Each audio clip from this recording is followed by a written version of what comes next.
আল্লাহু আকবার, আল্লাহু আকবার,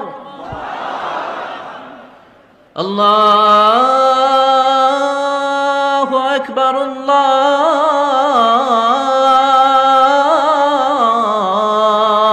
আকবার। আপনি কারোর সাথে খুব বেশি অনেস্ট ছিলেন, কাউকে আপনি মন থেকে বিশ্বাস করেছিলেন, অন্ধের মতো বিশ্বাস করেছিলেন, কিন্তু বিনিময়ে শুধুমাত্র বেইমানি, গাদ্দারি, বিশ্বাসঘাতকতা ছাড়া আপনি রিটার্নে কিছুই ব্যাক পান নাই। আমি বলবো, মন খারাপ করবেন না, হতাশ হবেন না, নিরাশ হবেন না। কারণ বৃষ্টির পানি যখন আকাশ থেকে বর্ষিত হয়, ডাস্টবিনেও যেমন বর্ষিত হয়, ফুলের বাগানেও তেমন বর্ষিত হয়। কিন্তু ডাস্টবিন তার জাত অনুযায়ী দুর্গন্ধ ছড়িয়ে দেয়, আর ফুল তার জাত অনুযায়ী পুরো জায়গাটাকে খুশবু ছড়িয়ে দেয়। জাস্ট পার্থক্য হচ্ছে জাতের পার্থক্য।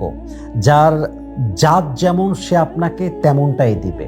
আরেকটা কথা মাথায় রাখবেন, সাপ দুধ খেয়ে বিষ দেয়, আর গরু ঘাস খেয়ে দুধ দেয়।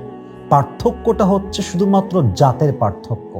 যার জাতি হচ্ছে বেঈমান, যার জাতি হচ্ছে বিশ্বাসঘাতকতা দিয়ে ভরা, সে অনেস্টির মূল্য বুঝবে না।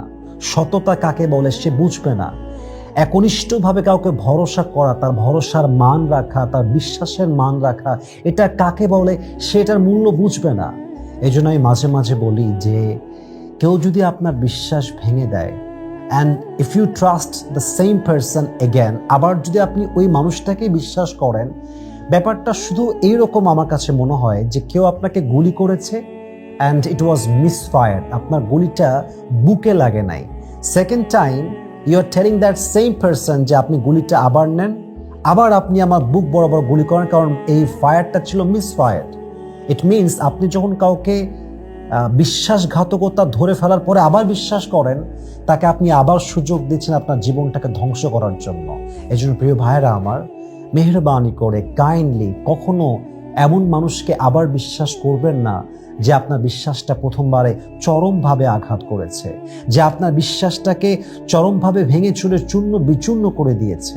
এবং একটা কথা মাথায় রাখবেন, আমি আমার পার্সোনাল লাইফে দেখেছি বিশ্বাসঘাতকরা নিজেকে খুব বেশি চালাক মনে করে, খুব চতুর মনে করে নিজেকে, মনে করে যে আমার বেইমানি কেউ ধরতে পারবে না, আমার চিটিং কেউ ধরতে পারবে না, সবাইকে আমি ঠকাবো, কেউ আমি যে বাটপার, আমি যে বিশ্বাসঘাতক, আমাকে কেউ ধরতে পারবে না। কিন্তু দিন শেষে আল্লাহ রব্বুল ইজ্জত ওয়াল জালাল যে বেইমান, যে অনেস্ট না, যে চিটার, যে বাটপার, যার ভিতরে সততা নেই, আল্লাহ তার মুখোশটা দিন শেষে উন্মোচিত করে দেয়। সে যে বেইমানি করছে এটা সমাজের সামনে, আপনার সামনে প্রকাশিত হয়ে যায়। কারণ আল্লাহ তাআলা যখন দেখে যে আমার একজন বান্দা আরেকজনকে মন থেকে বিশ্বাস করছে, আর এই বান্দাটা প্রতিনিয়ত মিথ্যা বলছে, প্রতিনিয়ত বেইমানি করছে, প্রতিনিয়ত ঠকাচ্ছে, আর আমার নেককার খালেস, আমার যে বান্দা অনেস্ট, সে প্রতিদিন শিকার হচ্ছে এই বেইমানির, আল্লাহ সহ্য করেন না। আল্লাহ একটা পর্যায়ে গিয়ে ওই বেইমানের রূপটা তার সামনে এমনভাবে প্রকাশিত করে দেয়, যখন আপনার সামনে এটা প্রমাণ হয়ে যায় যে এই মানুষটা বেইমান, এই মানুষটা গাদ্দার, এই মানুষটা চরম মিথ্যাবাদী।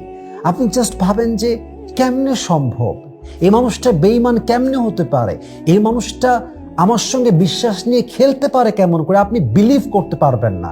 কিন্তু আল্লাহ আপনাকে দেখিয়ে দেয়, কারণ আল্লাহ আপনাকে বাঁচাতে চায়, আল্লাহ আপনাকে হেফাজত করতে চায়, আল্লাহ বোঝাতে চায় দুনিয়া সব বেঈমান দিয়ে ভরা, একমাত্র তোর আসল ভালোবাসার জায়গা আমি আল্লাহ, একমাত্র তোর ভালোবাসার জায়গা তোর রসুল মুহাম্মদুর রাসূলুল্লাহ সাল্লাল্লাহু আলাইহি ওয়াসাল্লাম। এই জন্য আমি সবাইকে বলবো, বেঈমানের পাল্লায় পড়বেন না, বিশ্বাসঘাতককে সেকেন্ড টাইম আর চান্স দিবেন না। আর যারা বেঈমানি করছেন, বিশ্বাসঘাতক যারা আছেন, তাদেরকে জাস্ট একটা মেসেজ দিব, মাথায় রাখবেন, বিশ্বাসঘাতকের জীবনের সমস্ত আযাব মাফ হয়ে গেলেও একটা আযাব কখনো মাফ হয় না। কারণ বিশ্বাসঘাতক যার বিশ্বাস নিয়ে খেলেছে, সে তার হক নষ্ট করেছে। হক হচ্ছে দুই প্রকার, এক হচ্ছে হাক্কুল্লাহ, আর এক হচ্ছে হাক্কুল ইবাদ।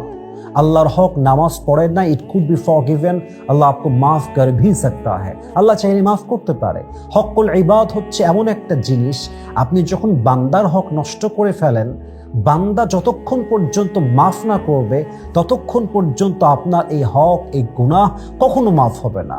আপনি যখন কবরে যাবেন, কবরে আপনাকে দাফন করা হবে, হতে পারে আপনি অনেক নামাজি ছিলেন, তাহাজ্জুদ গুজার ছিলেন, কিন্তু আপনি যেহেতু বান্দার হক নষ্ট করেছেন, ফেরেশতা বলবে তোর আযাবের ফায়সালা হয়ে গিয়েছে, এই আযাব ততক্ষণ পর্যন্ত মাফ হবে না যতক্ষণ পর্যন্ত সেই ব্যক্তি তোকে মাফ না করবে যার হক তুই নষ্ট করে দুনিয়ার থেকে এই আখিরাতে এসেছিস। এই জন্য কারো বিশ্বাস নিয়ে খেলবেন না, কারোর সাথে বেইমানি করবেন না, কারোর সঙ্গে চিট করবেন না। পারলে কারো জীবনটাকে সুন্দর করবেন, পারলে কারো কঠিন জীবনটাকে সহজ করবেন, পারলে কারো হাসির কারণ হবেন, কারো কান্নার কারণ হবেন না, কারো বুক চাপা কষ্টের কারণ হবেন না, কারো কাঁদাবেন না। মনে রাখবেন সব সময় যে আল্লাহর বান্দাকে খুশি রাখে, আল্লাহ তাকে খুশি রাখে। যে আল্লাহর বান্দাকে হ্যাপি রাখে, আল্লাহ তাকে হ্যাপি রাখে। যে বান্দা অন্যের কষ্টকে সহজ করে, আল্লাহ তার কষ্টকে সহজ করে দেয়। আল্লাহ আমাদের সবাইকে যেন এই কথাগুলো মানা এবং বোঝার, আমল করার তৌফিক দান করেন। আমিন।